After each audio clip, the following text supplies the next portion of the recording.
السلام عليكم. The Masked Arab claims that Quran copied the story of Zulqarnain from the book of Alexander Romans. Having read the different versions of what remains of the Alexander Romance legends, some of which have been lost over time. Great. So now you are confirming that the book of Alexander Romans have different versions. Okay. Now let's see if you are being honest with your viewers and if you will tell them from which version you are reading. Proskinesis was a Persian method of worship. Let me ask the Muslims watching this, does this look familiar? Except for the last stage of Persian proskinesis, with the entire body lying face down, it's pretty much exactly what Muslim prayers eventually became as well.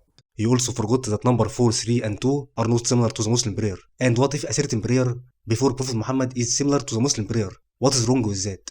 As Muslims, we believe that Allah sent a messenger to every nation. Like for example, the Persians have texts which clearly commands them to worship God alone. Yet they corrupted these teachings and worshipped the fire. The Hindus also have clear texts which commands them to worship God alone. Yet they corrupted these teachings and worshipped 300 million idols. Christians also have clear teachings to worship God alone. Even Prophet Jesus clearly said according to their own book to worship God alone. Yet they corrupted these teachings and worshipped Jesus himself, even though his message was clear to worship God alone. Remember that next time you're in a mosque. You're simply seeing an ancient Persian ritual of worship. The picture you are seeing is not even a prayer. It is a Persian method of bowing down to kings. It's not even a prayer as he says. Not something new and unique to Islam. And who said to you that we Muslims believe that Prophet Muhammad invented a new religion? Who said to you that we believe that Prophet Muhammad brought something new? You don't even understand our belief to criticize it. We believe that Prophet Muhammad is the final prophet. He didn't bring something original or new. Even Allah says this. قُلْ مَا كُنْتُ بِدْعًا مِنَ الرُّسُلِ. Say I'm not something original among the messengers. We also saw in an earlier video how the Quran appears to borrow the idea of the sun setting into a muddy spring from a pre-Islamic poem by Tubba.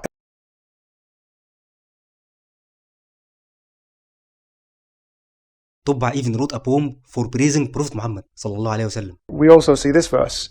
Do you not see that Allah has made subservient to you whatsoever is in the earth and the ships running in the sea by his command? And he withholds the heaven from falling on the earth except with his permission. So as we can see from these Quranic verses, the sky is being held up above our heads. It would fall down onto us if it weren't for God keeping it up.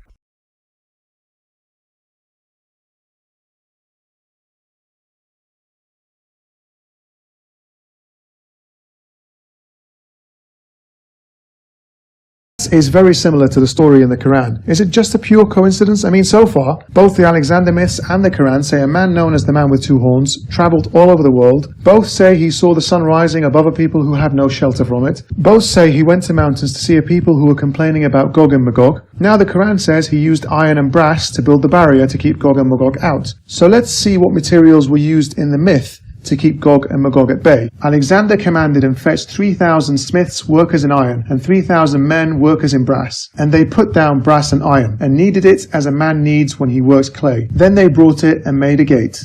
Now, in the Quran, we also hear that Gog and Magog will break free from their incarceration towards the end of time and cause havoc on earth, an idea supported in the authentic hadiths. The verse says, until the Gog and Magog people are let through their barrier, and they swiftly swarm from every hill. Now the Alexander myth also tells us Gog and Magog will be released towards the end of time and also take over the world. When the world shall come to an end by the command of God, the ruler of creation, created things shall anger God, and sin shall increase, and wrath shall reign, and the sins of mankind shall mount up and shall cover the heavens. And the Lord will stir up in his anger the kingdoms that lie within this gate. For when the Lord seeks to slay men, he sends men against men, and they destroy one another. And the Lord will gather together the kings and their hosts which are within this mountain, and they shall be assembled at his beck, and shall come with their spears and swords, and shall stand behind the gate, and shall look up to the heavens, and shall call upon the name of the Lord, saying, O Lord, open to us this gate. And the Lord shall send his sign from heaven, and a voice shall call on this gate, and it shall be destroyed and fall at the beck of the Lord. What we just read also encapsulates this idea in an authentic hadith,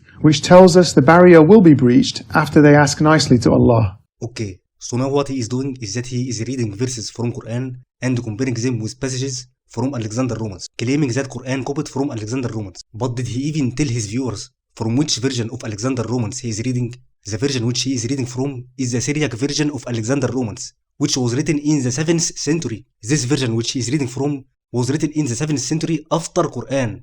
And here are the evidences from a book named Gog and Magog in early Eastern Christian and Islamic sources, page number 17. The Syriac tradition, it dates from the 7th century. The Syrian redactor, probably an Eastern Syrian Christian, added a certain number to the text. The episode of Alexander's building a wall against Gog and Magog, however, is not found in the oldest Greek, Latin, Armenian, and Syriac versions of the Romans. The barrier episode has not its origin in this text, which clearly means that the story of Gog and Magog in the book of Alexander Romans was added in the 7th century. Also from an article by Tübingen University, it is well known that Alexander appears in the Quran, Surah 18, under the name of Zulkarnain. This episode is not found in the oldest form of the Greek Alexander Romans. It was only interpolated to it. Interpolated means that it was added in page 8 of the same source. The legend of Alexander's shutting in of Gog and Magog is also found in the Apocalypse of Pseudo-Macedous, which is interpretation of the Arab conquest.